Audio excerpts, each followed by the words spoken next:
Hello বন্ধুরা, তো 3 kilo ওজনের একটা রুই মাছ রেখেছিলাম, তো সেটা দিয়ে ঝাল করেছি। তো কি করে করেছি তো সেটা নিয়েই ভিডিও করছি। তো চলো দেখতে থাকো। দেখো মাছটাকে নাই নাই করে আধা ঘন্টার উপরে আমি আঁশকল ছাড়ানোর মানে করছি। আঁশকলই সারাতে পারছিলাম না, এতটাই বাবা। বন্ধুরা দেখো, আঁশকল ছাড়িয়ে নিয়েছি। মাছের কতগুলো আঁশকল বেরিয়েছে, যে ভালো করে আমার আঁশকল ছাড়ানো হয়ে গেছে। এখন আমি মাছটা একটু ধুয়ে নেব, ধুয়ে তারপর পিস করে নেব। তারপরে দেখো মাছটাকে ধুয়ে নিয়ে চলে আসি পিস করার জন্য। আর পিস করতেও পারছি না, এত বড় মাছ কাটিনি কোনোদিনও আগে। তো দেখো কি করে কাটছে, অনেকক্ষণ ধরে মাথাটা মানে পোঁচাতে তারপরে কাটতে পেরেছি। কাটার পরে মানে মাথাটা ফেলে রেখে, তারপরে মাথাটা রেখে তারপরে লেজের কাছ থেকে সব পিস করে নিচ্ছি। তো দেখো লেজের এখানে পিসগুলো করে নিচ্ছি, লেজের এখানে পিসগুলো করে। তো এখন পেটির পিসটা করে নেবো, পেটির পিসটা করে নিচ্ছি এখন। তারপরে দেখো পেটির পিসটাও করে নিচ্ছি। পেটির পিসটা করতে মানে আমার মাছটা কাটতে নাই করে 1 ঘন্টার উপরে লেগে গেছে, কারণ কি অনেক টাইম লেগেছে মাছটা কাটতে, এত টাইম লেগেছে। মাছটা কেটে নিচ্ছি, কারণ কি এত বড় মাছ তো রেগুলার তো আর কাটা হয় না। যদি নিয়ে আসে বড় মাছ তো বলি যে বাজার থেকে কেটে নিয়ে আসতে, তো বাজার থেকে নিয়ে আসে। তো আজকে বাড়ির উপরের থেকেই রেখেছে এই মাছটা। তো আমাদের বাড়ি এখান দিয়ে একটা কাকু যায়, সেই কাকুর থেকেই রেখেছে। তো দেখো পিসগুলো করে নিয়েছি, কতগুলো পিস হয়েছে, বাবা রে বাবা, অনেকগুলো পিস হয়েছে। এখন পিসগুলো এখন মাছগুলো ধুয়ে নিয়ে আসবো ভালো করে, তারপরে রান্না করে নেবো। তো চলো।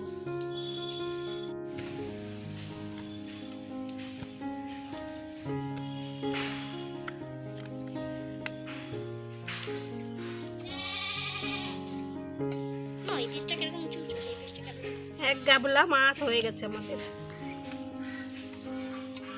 মাছ তো গপাগপ করে খেয়ে নেবে না, রান্না করতে গেলে কিছুই থাকবে না, ভূমি একাই খেয়ে নেবে। তো দেখো 1 গামলা হয়ে গেছে মাছ। আমি এগুলো ধুয়ে নিয়ে আসি, এখন ভালো করে ধুয়ে নিয়ে এসে তারপরে রান্না করবো। তো বন্ধুরা মাছগুলো সব কেটে ধুয়ে নিয়ে আসছি, নিয়ে আসার পরে এই কয়েক পিসে নিয়েছি এখন রান্নার জন্য। আর লবণ হলুদ দিয়ে মাখিয়ে নেব, মানে মাখিয়ে রেখে দেবো, তারপরে ভাজার জন্য কড়াই চাপিয়ে দেবো। তো হলুদ লবণ দিয়ে মাখিয়ে নিয়ে ভালো করে, তো তারপরে রান্নার জন্য কি কি মশলা নেব তো সেটাও দেখাবো। হলুদ লবণ মাখিয়ে আমি একটু রেখে দেবো মাছগুলোকে। দেখো পেঁয়াজ নিয়েছি, গোটা রসুন, আদা, টমেটো, তো এগুলো সব ছাড়িয়ে নেব। তারপর ধনে পাতা, লঙ্কা, শুকনো লঙ্কা, কাঁচা লঙ্কা, পোস্ত, এলাচ, লবণ, হলুদ, জিরে, তেল, তো সব কিছু গুছিয়ে নিয়েছি। তো এখন মশলাগুলোকে কেটে বেটে নেব। তো চলো বন্ধুরা কেটে বেটে নিই।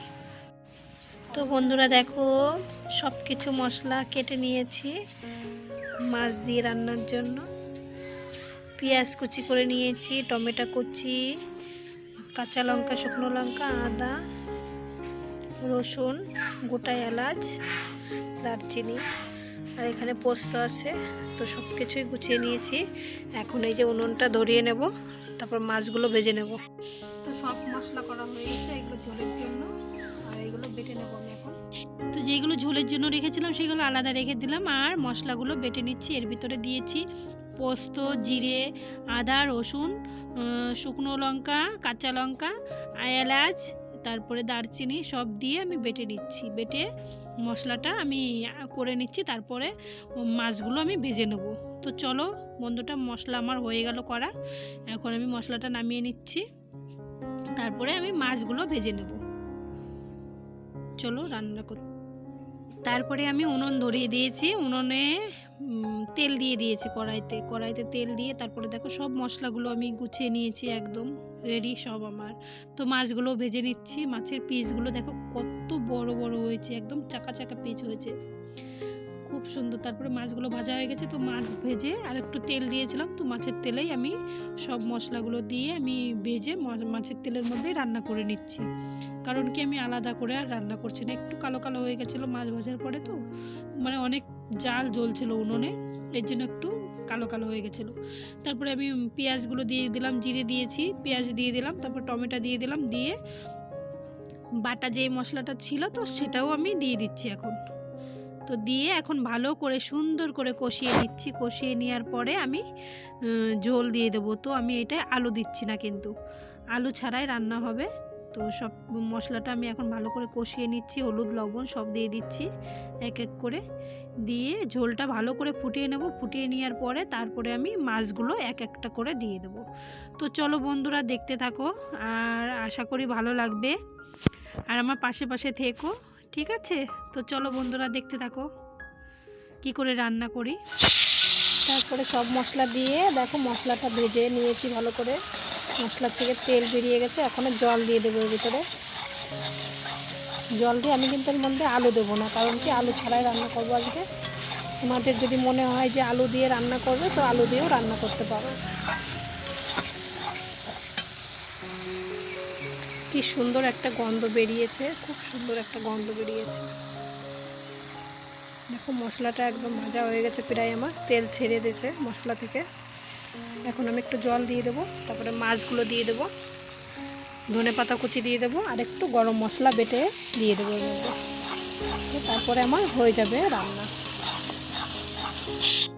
তো মশলা থেকে দেখো আমার তেল ছেড়ে দিয়েছে, এখন আমি জল দিয়ে দেবো মশলার ভিতরে, কারণ কি তেল ছেড়ে দিয়ে আমার ভাজা হয়ে গেছে। দেখো মশলা থেকে তেল বেরিয়ে গেছে, এখন ঝোল দিয়ে দেবো। কি সুন্দর কালার এসছে মশলাটা, খুব সুন্দর করে আমি ভেজে নিয়েছি। এখন আমি জল দিয়ে দেবো, পরিমাণ মতন জল দিয়ে তারপরে মাছগুলো দিয়ে দেবো, ধনেপাতা কুচিগুলো দিয়ে দেবো, আর এর মধ্যে একটু নামানোর আগে গরম মশলা দিয়ে দেবো। তো হয়ে যাবে আমার মাছের ঝোল। তো দেখো জলটাও দিয়ে দিচ্ছি আমি, কারণ কি যেইটুকু জল লাগবে সেইটুকুই দিয়ে দেবো। একটু ঝোলঝোলি করব, কারণ কি লোনা ওরা আবার বলছে মা একটু ঝোলঝোলি করবে। তো জলটা ফুটে গেছে, তারপরে মাছগুলোও দিয়ে দিচ্ছি।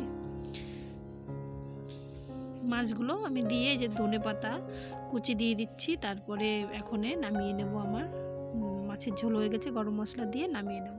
তো কেমন হলো অবশ্যই বলো, আর রেসিপিটা একবার বাড়িতে ট্রাই করে দেখো, অনেক ভালো হয়েছে খেতে। ভূমি তো খেয়ে বলছে অনেক ভালো হয়েছে। ভূমি মাছের ঝোল কেমন খেয়েছো?